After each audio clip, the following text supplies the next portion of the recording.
그러나 너희 듣는 자에게 내가 이르노니 너희 원수를 사랑하며 너희를 미워하는 자를 선대하며 너희를 저주하는 자를 위하여 축복하며 너희를 모욕하는 자를 위하여 기도하라. 너의 이 뺨을 치는 자에게 저 뺨도 돌려대며 내 겉옷을 빼앗는 자에게 속옷도 거절하지 말라. 오늘은 이 누가복음 6장의 말씀을 가지고 내 안에 주의 사랑이 부어지길 소원합니다 라는 제목으로 하나님의 말씀을 전하려고 합니다.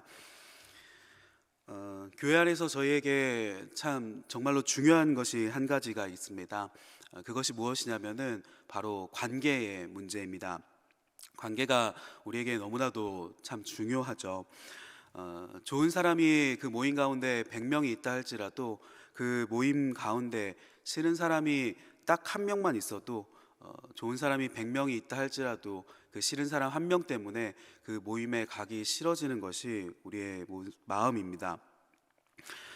교회라는 곳은 출석하지 않는다고 점수가 떨어진다든지 물질적인 손해가 있는다든지 그런 실질적인 페널티가 있는 곳이 아닙니다. 그러다 보니까 교회에서 관계가 어려워지고 또 싫은 사람이 생기거나 상처받는 일들이 생기기 시작을 하면은 교회를 안 나오게 되죠. 이 교회만 교회인가, 다른 교회 가고 말지 교회를 떠나는 경우들을 한 번씩 보게 됩니다. 그런 것들을 생각을 해보면은 정말로 관계가 참 중요하다라고 생각을 하게 됩니다. 관계가 교회에 정착하고 머무르게 만들어주고 또 관계가 교회를 떠나게 만드는 것들도 보게 됩니다. 우리가 그렇죠. 우리의 마음이 그런 것 같습니다. 누군가 한번 미워 보이기 시작을 하면은 그 사람이 점점 더 미워지기 시작을 하는 것들을 발견하게 됩니다. 한번 미워 보이면은 보면 볼수록 그 사람이 점점 더 미워 보입니다. 예배실에 앉아 있는 그 뒷모습만 봐도 이상하게 미워 보이죠. 저 사람은 왜 이렇게 뒤통수도 저렇게 미워 보일까 생각이 들기도 하고, 또는 마스크를 쓰고 얼굴이 다 가려져도 이상하게 미워 보입니다. 마스크는 왜 또 저렇게 썼어? 그 사람의 모든 것들이 미워 보이죠. 누군가 내가 미워하는 그 사람과 친하게 지내기 시작을 하면은 친하게 지내는 그 사람조차 미워지기 시작을 합니다. 왜 저 사람과 친하게 지내지? 이제 친하게 지내는 저 사람도 싫다. 그런 마음이 들기 시작을 하죠. 그렇다면 우리의 그런 미워지는 마음들을 누군가 가까운 사람들과 나누는 것이 좋습니까? 저 사람이 참 밉더라. 저 사람의 저런 행동들이 참 밉더라. 주변 사람에게 우리가 나누는 경우들도 있죠. 그런데 참 이것이 신기한 일입니다. 우리는 보통 슬픔은 나누면 반이 되고 또 기쁨은 나누면 2배가 된다고 얘기를 하지 않습니까? 슬픔을 나누면 서로 간에 공감을 하게 되고 또 위로를 받아서 그 슬픔이 반으로 나눠지고, 또 기쁨을 나누면 그 기쁨이 2배가 된다고 얘기를 합니다. 그런데 우리 안에 있는 미움을 나누면 어떻게 됩니까? 그 사람 참 밉다. 미운 마음을 나누면은 그 미움은 10배가 되는 것들을 보게 됩니다. 미움은 나누면 10배가 된다. 우리가 그런 것들을 경험하지 않습니까? 교회에서 누군가 싫어지고, 혹은 교회가 아니라 할지라도 어떤 모임 가운데 누가 싫어집니다. 그 사람에게 내가 상처를 받는 일들이 있는 것이죠. 그러면은 내 주변 사람에게 혹은 지인들에게 그 사람이 밉다고 이야기를 하기 시작을 합니다. 미운 마음을 나누죠. 글쎄, 그 집사님이 나한테 이렇게 말하는 거야. 그 집사님이 나한테 이렇게 상처를 주더라고. 그렇게 미움을 나누는 경우들이 우리에게 있죠. 그런데 그 미움을 나누면 우리의 마음이 시원해지는가? 가만히 한번 돌아보시고 생각해 보시기를 바랍니다. 그 미움을 나누면은 그 마음이 절대로 시원해지지가 않습니다. 항상 미움을 나누면 나눌수록 그 마음에 화가 더 치밀어 오르는 것들을 경험하게 되죠. 우리가 흔하게 하는 말들이 있습니다. 어떤 말이냐면은 이야기하다 보니까 더 열받네 하는 얘기들을 우리가 흔하게 많이 하죠. 혹은 내가 생각해 보니까 더 화난다. 내가 말하다 보니까 더 화나네. 이런 말들을 우리가 흔하게 잘 하지 않습니까? 말을 하다 보면, 그것들을 자꾸 나누다 보면은 그 미운 마음이 사그라드는 것이 아니라 오히려 더욱더 극심해지는 것들을 발견하게 됩니다. 이야기를 하면 할수록 더 미워지고, 곱씹으면 곱씹을수록 더 미워지는 마음이 생기게 되죠. 그런 것들을 보면은 미움이라는 것은 나누면은 정말로 미움은 10배로 커지는 것이 아닌가라는 생각들을 하게 됩니다. 우리가 기쁨도 주변과 풍성히 나누시기를 바랍니다. 또 슬픈 일들, 아픈 일들을 당할 때 그 슬픈 마음도 넉넉히 나누시기를 바랍니다. 그런데 우리 안에 상처받고 미운 마음들이 있다면은 그 미운 마음은, 상처받은 마음들은 나누는 것들을 굉장히 조심해야 합니다. 말하다 보니 열받네, 말하다 보니 화나네, 그런 일들이 꼭 우리의 마음 가운데 일어나기 때문입니다.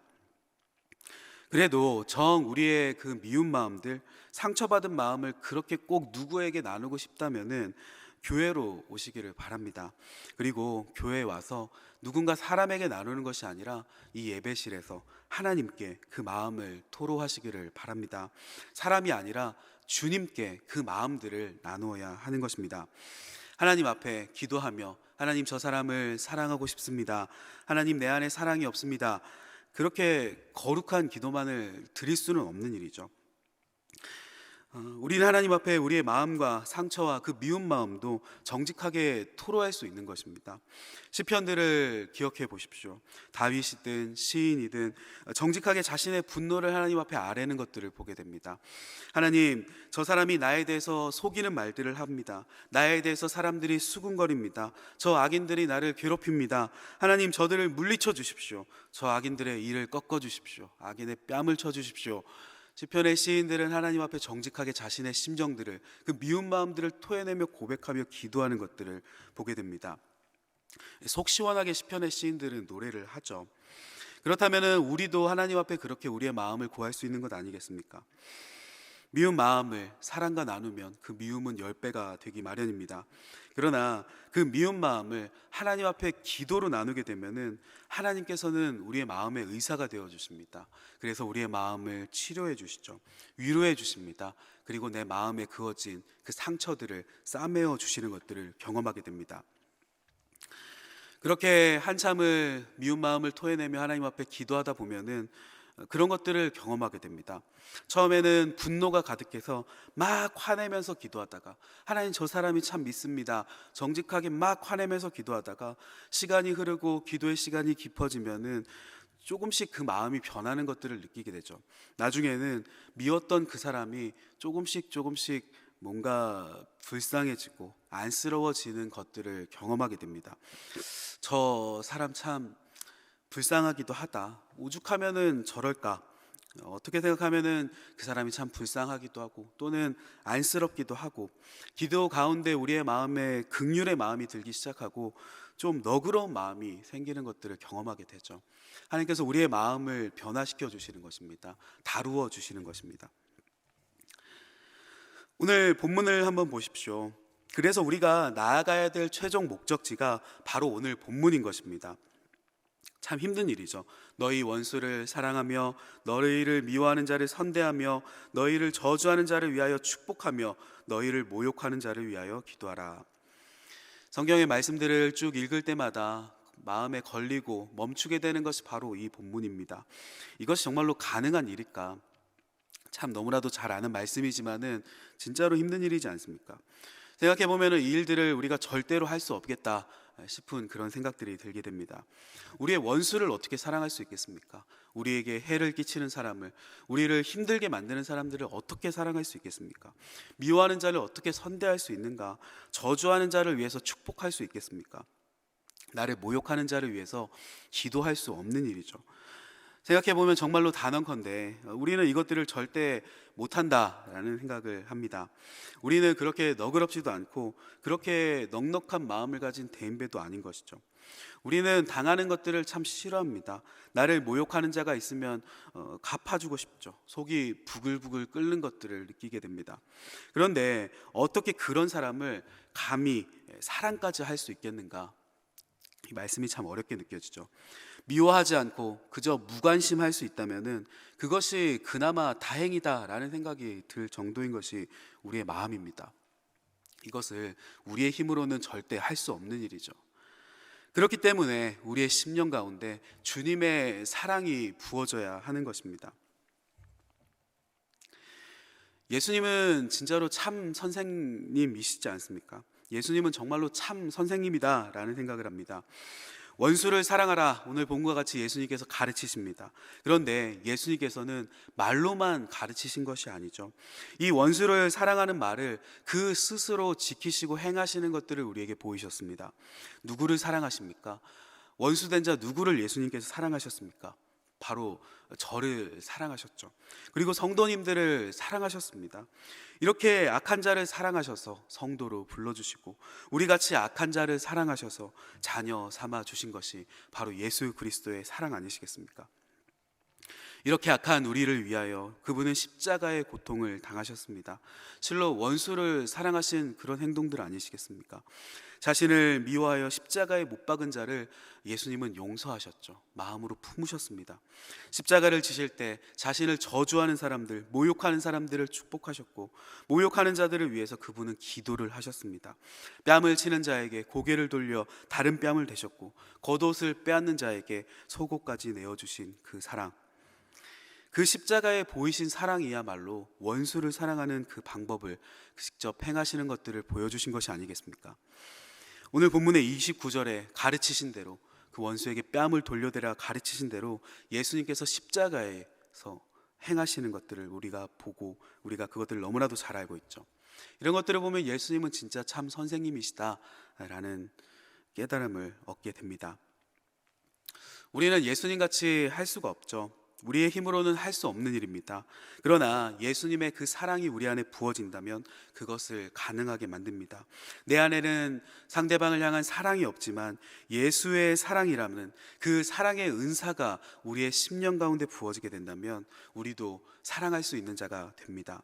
미움이 가득하지만, 원망이 가득하지만 주님의 은혜가 기도를 통해, 예배를 통해 내 심령 가운데 주님의 은혜가 부어진다면 우리의 마음 가운데 용서가 생겨나게 됩니다. 그래서 우리는 이 새벽마다 예수님의 사랑을 내 안에 부어달라고 기도해야 됩니다. 그 너그러움, 그 자비하심, 그 주님을 닮은 것들이 내 안에 생길 수 있다면 그것이 얼마나 멋진 일이 될 수 있을까? 넉넉한 사람이 될 수 있을까? 우리는 그런 사람들을 참 좋아하지 않습니까? 온유한 사람이라고 부르며 그런 넉넉한 사람들을 참 존경하고 좋아합니다. 성숙한 인격을 가진 사람이라고 우리가 평가하고 그런 사람들을 인정해 주죠. 그런 사람이야말로 세상 가운데서 정말로 예수님을 믿는 사람은 그렇게 다르구나, 그 마음이 다르다라는 평가를 저 세상 사람들에게도 받을 수 있는 것 아니겠습니까? 성령 충만함이 그것을 가능하게 하는 것입니다. 성령이 충만해지자 제자들은 그렇게 변화가 되었죠. 함께 나누며 함께 사랑하는 사랑의 공동체인 그 교회를 제자들이 세우기 시작을 합니다. 성경 받기 전에는 제자들은 서로 다투며 누가 더 높은가를 재며 싸우는 자들이 바로 제자들이었습니다. 그런데 그들이 은혜 받고 성령을 받자 사랑의 공동체를 세우는 그런 위대한 사도로 변화되는 것들을 보게 됩니다. 우리에게 필요한 것들이 그런 것이죠. 우리 안에 사랑이 샘솟는 것이 아니라 주님의 사랑이 우리 안에 부어져야 되는 것입니다. 성령의 충만함이 우리 심령 가운데 부어져야 되는 것입니다. 성령의 충만함을 받으시기를 바랍니다. 또한 성령의 충만함을 구하시기를 바랍니다. 이 시간 그 성령의 충만함이 이곳에 계신 성도님들에게 부어지는 역사가 일어나게 될 것입니다. 오늘 하루 그 사랑을 소원하고 사모하는 분에게 예수님의 그 사랑의 은사가 부어지는 일들이 일어나게 될 것입니다. 그런 사랑이 많은 사람, 그런 사랑이 많은 집사님, 사랑이 많은 권사님, 그런 성도, 그런 목회자, 우리의 교회 가운데 그런 주님의 사랑과 성령의 충만함이 가득히 부어지기를 주님 이름으로 축복합니다. 함께 기도하시겠습니다.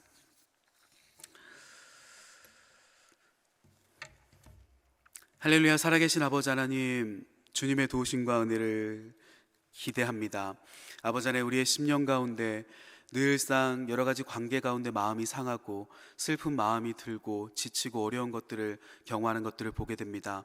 하나님, 우리 안에 그 사람을 미워하는 마음이 가득하여서 사랑할 수 없고 원수를 사랑할 수 있는 이 말씀이 너무나도 멀게 느껴지는 것들을 경험하게 됩니다. 하나님, 우리의 심령 가운데 이 위로의 마음들을 하나님, 우리의 심령 가운데 회복의 일들을 하나님 허락하여 주시옵소서. 그래서 우리의 마음 가운데 그 미움이 가득해서 그 미움이 터져 나오는 것이 아니라 내 사람을 위로하고 치료하고 고쳐줄 수 있는 그런 넉넉한 예수 그리스도의 사랑을 가진, 성령의 충만함을 가진 우리들이 될 수 있도록 하나님, 그런 은혜를 우리의 심령 가운데 허락하여 주시옵소서. 하나님, 우리 가운데 그런 마음의 어려움을 당하고 계신 성도님들이 계시다면 그 마음들을 다 치료하여 주시고, 또한 마음의 질병이 아닌 육체의 질병 가운데 힘들어하고 계신 성도님들이 계시다면 또한 그 모든 육체의 질병도 예수 그리스도의 능력으로 다 회복시켜 주시고 치유하여 주시는 그 은혜들이 이 새벽 가운데 일어날 수 있도록 주님 역사하여 주시옵소서. 교회 가운데 세우신 담임 목사님을 붙들어 주시기를 소원합니다. 담임 목사님과 그 가정 가운데 평안함을 허락하여 주시고 성령의 충만함을 더하여 주셔서 교회를 이끌고 나가는데 부족함이 없게 하여 주시고, 담임 목사님을 통해서 온 교회가 하나님의 그 놀라운 복음을 전하며 아버지 하나님 앞에 다시 한번 일어날 수 있게 되는 일들이 담임 목사님을 통해서 이루어질 수 있도록 주님 역사하여 주시옵소서. 장례를 당하신 성도님 계십니다. 그 모든 장례 일정 가운데 하나님 위로하심으로 임하여 주시고, 그 모든 길들을 하나님께서 예비하시고 마음의 위로와 은혜를 넘치도록 허락하여 주시옵소서. 하나님, 이 새벽에 우리가 하나님 앞에 가지고 나온 기도의 제목들이 있습니다. 이 모든 기도의 제목들 하나님께서 하나하나 세밀히 다 들어주시고 다 응답하여 주시고, 우리가 이 새벽에 기도를 마치고 돌아갈 때 우리의 마음 가운데 하나님께서 주시는 큰 은혜와 평강과 도전과 위로가 우리의 심령 가운데 넘칠 수 있도록 하나님, 이 새벽에 나오신 성도님들을, 또한 방송 가운데 함께 말씀을 들으시는 성도님들 다 붙들어 주시고 함께하여 주시옵소서. 오늘 하루 가운데 우리에게 이러한 은혜가 넘칠 수 있기를 믿음으로 선포합니다. 감사드리며 예수님 이름으로 기도드렸습니다. 아멘.